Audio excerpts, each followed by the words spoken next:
This is Ben, a software developer from Berlin. He thinks that he can't draw.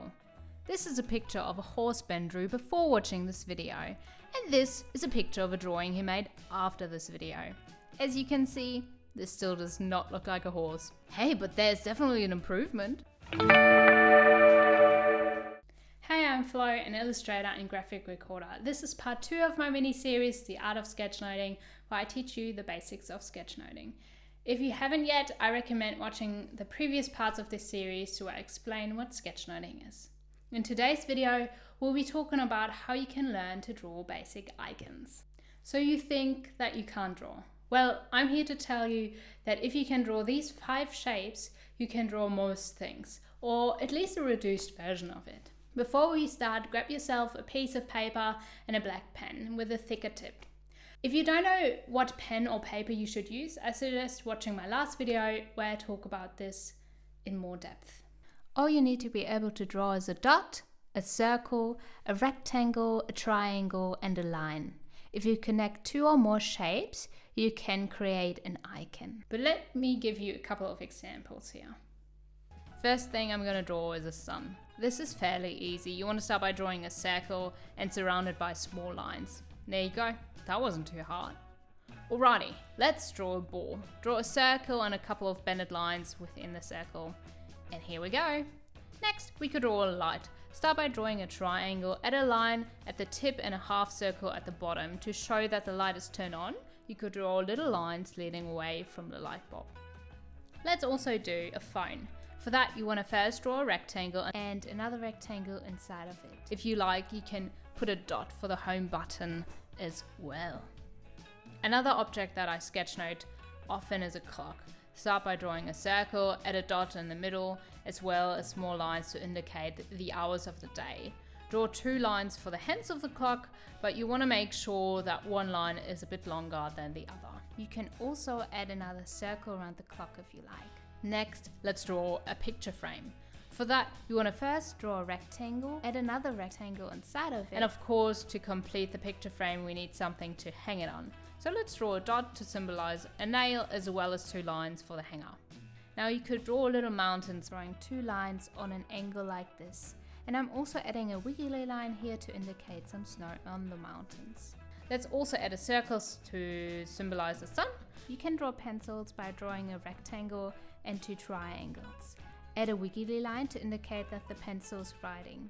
If you add a top and a metal clip on the side, you turn your pencil into a pen. Next, let's draw a flying bird. For that, you could simply draw 2 bended lines, like this. Let's repeat that a couple of times.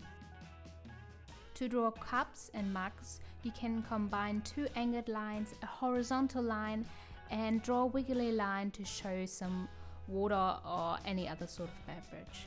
If you draw a U-shaped line like this, you will make your glass look more rounded. And here's how you can draw a mug.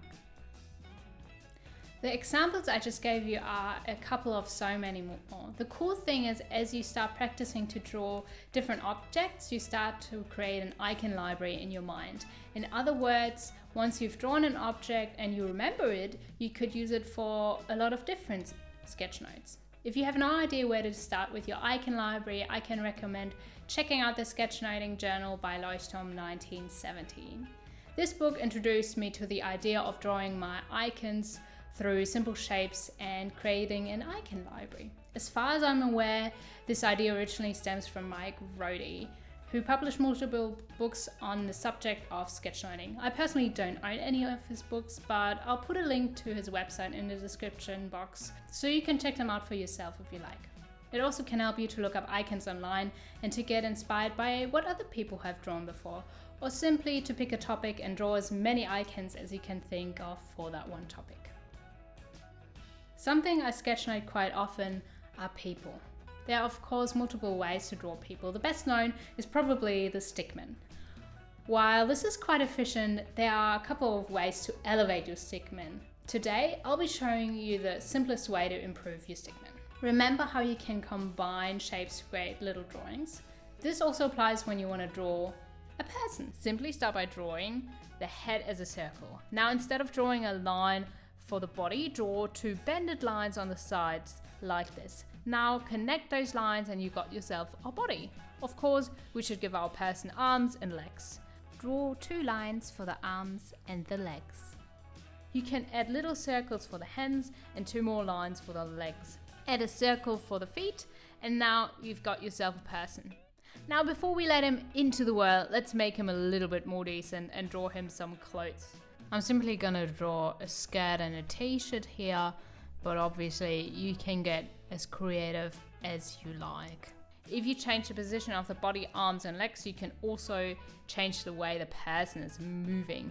Next, I'm also drawing a group of people, which you can do by blending a triangle with a circular shape. And different facial expressions suggest different moods.